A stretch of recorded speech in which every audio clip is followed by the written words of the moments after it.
Hello everyone. Welcome to Nanuya channel. And today's episode is all about something that sounds simple, but can actually change your entire outlook on life. Love what you do and do what you love. Whether you're clocking into a job every morning, raising a family, building a side hustle, or chasing a dream, this principle can help you find deeper purpose and joy. So grab your coffee, settle in, and let's dive into it together. Let's break that phrase down. First, love what you do. This doesn't mean you have to be in your dream job right now.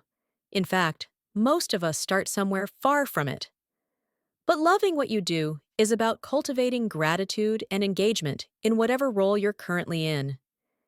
It means looking for the opportunities to grow, connect, and contribute, even in the mundane tasks. Take the time to notice the people you help, the skills you're building, or the pride in completing a task well. When you shift your perspective from, I have to do this, to I get to do this, everything changes. You stop working just for a paycheck, and you start working with intention. And sometimes, just by showing up with the right mindset, you create ripple effects around you, positivity, collaboration, and respect. And then there's the second part. Do what you love. This is about intentionally weaving your passions into your life. Think about the activities that make time fly, the things you do that make you forget to check your phone. These are the things that feed your soul and remind you who you are. Doing what you love doesn't have to be a grand gesture. It could be picking up that guitar you haven't touched in years, signing up for a class you've always been curious about, writing that blog post, or baking your favorite recipe.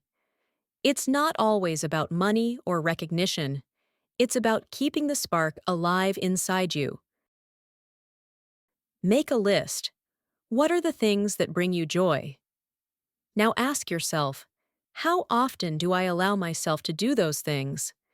If the answer is rarely, then maybe it's time to make a change. Let me share a couple of stories with you. I once met a janitor at a local elementary school who absolutely loved his job. Every hallway he cleaned, every bulletin board he straightened, every kid he greeted, he did it with joy and pride. I asked him one day, "What keeps you going?" He smiled and said, "This school is my second home. I treat it like I would my own house. I might not be in the classroom, but I help these kids learn by giving them a clean, safe space." That mindset, that love for what he did, made his work meaningful. And it was contagious. The students respected him, the teachers appreciated him, and the entire school felt warmer because of his presence. He showed me that no job is small when it's done with love. Now let me tell you about my friend Mia. She's a full-time UX designer in a busy tech company. But every Saturday morning, she teaches a free art class for kids at the local community center. It's her passion. She says, "I may design apps during the week, but that sparkle in their eyes when they create something, is what keeps me grounded."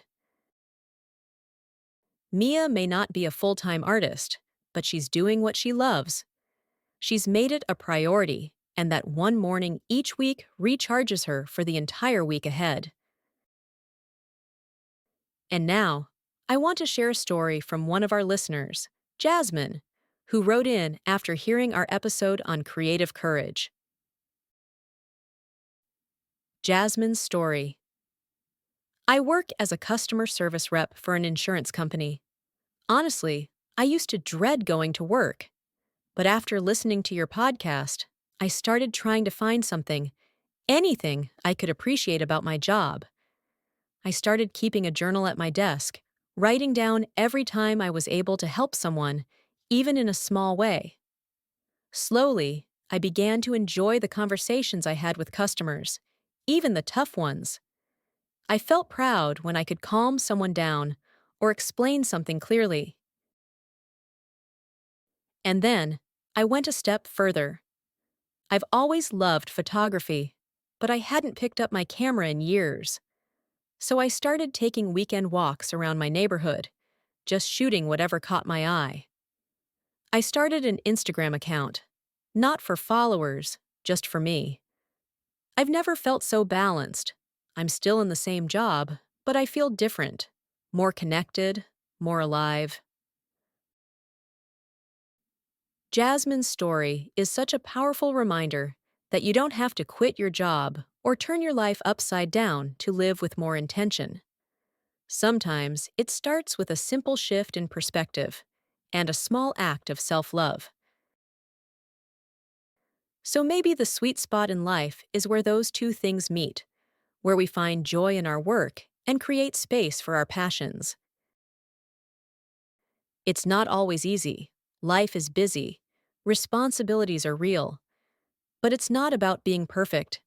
It's about being intentional. Even small changes in our mindset and daily habits can lead to big shifts in our sense of fulfillment.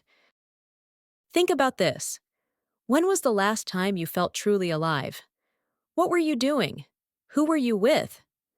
How can you bring more of that into your life? Before we wrap up, I want you to ask yourself two questions. What am I doing right now that I can learn to love a little more? What do I love that I'm not doing enough of? Journal it. Reflect on it. Talk about it with someone you trust. These questions are small keys that can unlock bigger truths about how you want to live your life. And if you're feeling bold, take one small action this week that brings you closer to either loving what you do or doing what you love. When you combine love with action, you build a life that feels meaningful and uniquely yours. And that, my friends, is a life worth living. Thanks for spending time with me today. If this episode resonated with you, don't forget to subscribe, leave a review, or share it with someone who needs a little encouragement. You never know whose life you might touch by simply sharing a little inspiration. Remember, love what you do what you love, and let that love lead the way. Until next time, take care and keep growing.